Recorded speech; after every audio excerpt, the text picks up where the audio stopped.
the name of Allah, the most merciful, the most compassionate.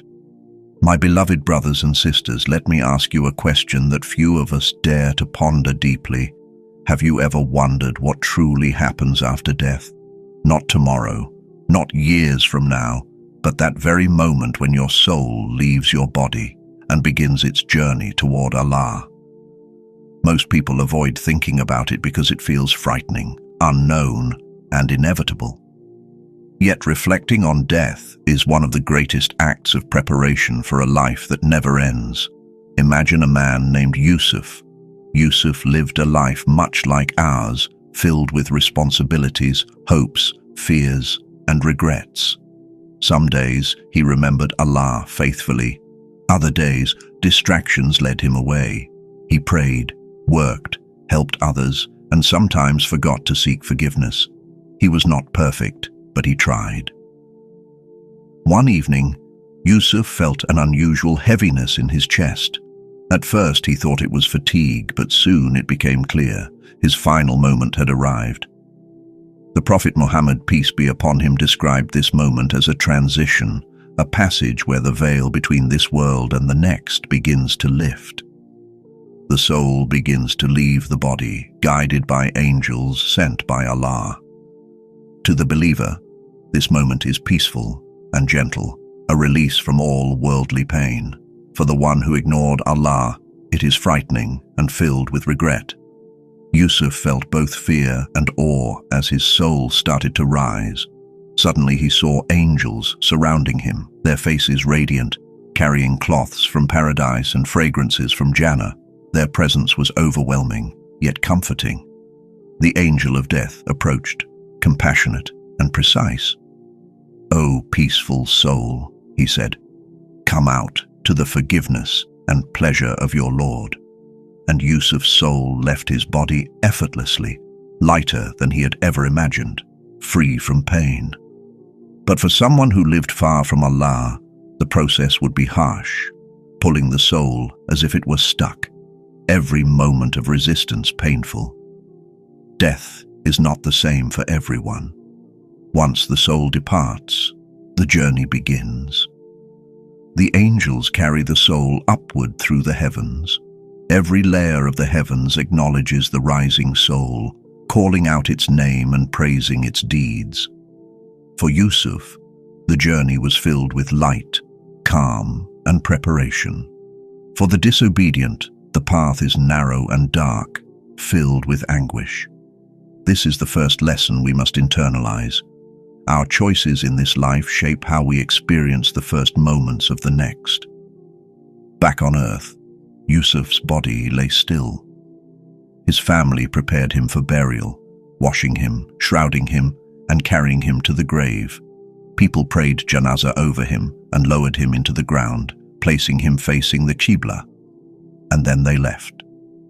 The Prophet, peace be upon him, taught that the deceased can hear the footsteps of those leaving.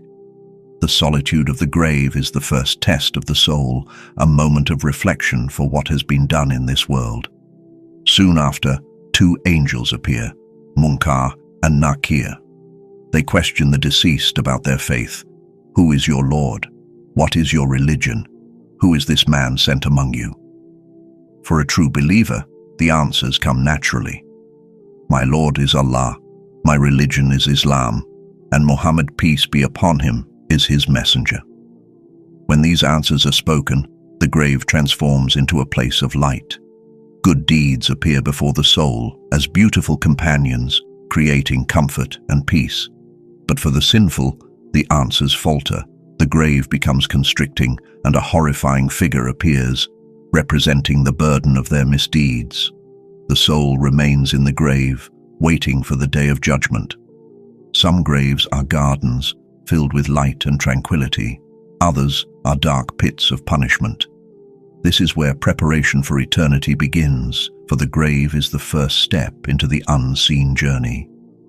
The Prophet, peace be upon him, reminds us that our lives are the foundation for what awaits us in the next. And then comes the day unlike any other. The angel Israfil will blow the trumpet. The earth will shake, mountains crumble, seas will roar, and every soul will rise from its grave.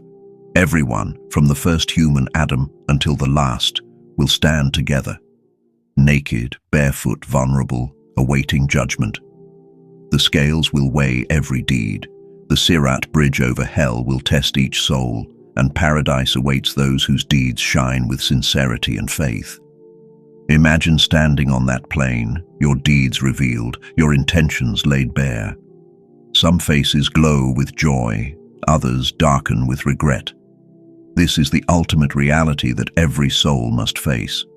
The Quran reminds us, "So whoever does an atom's weight of good will see it, and whoever does an atom's weight of evil will see it." Every action, small or large, is recorded, and nothing escapes Allah's knowledge. Why am I telling you this? Because the journey after death is not a story. It is our inevitable reality. Every moment we are alive, we are preparing for that journey. Money, status, fame, none of it will accompany us. Only our faith, our deeds, our sincerity, and our relationship with Allah will matter. The Prophet, peace be upon him, said, "Be in this world as though you are a traveler." A traveler does not build a palace at a rest stop. They prepare for the destination. Our destination is the hereafter. But do not leave this reflection in despair. Leave it with hope. Allah's mercy surpasses all sins, mistakes, and failures. The door of repentance remains open until the moment of death. As long as we breathe, the story is not finished. One sincere tear for the sake of Allah can erase mountains of sins. One act of sincere repentance can change our eternal fate. So, my beloved brothers and sisters, reflect on this moment. Your soul will leave your body, the world will continue without you, and your journey will begin. The question is not if it will happen, but whether we are preparing for it. Live today with sincerity, faith, and patience. Live as if this night may be your last, and make your deeds worthy of the grave, the Sirah, and the gardens of Jannah. Trust Allah, return to Him, and seek His forgiveness. For the one who places their trust in Allah will never be abandoned.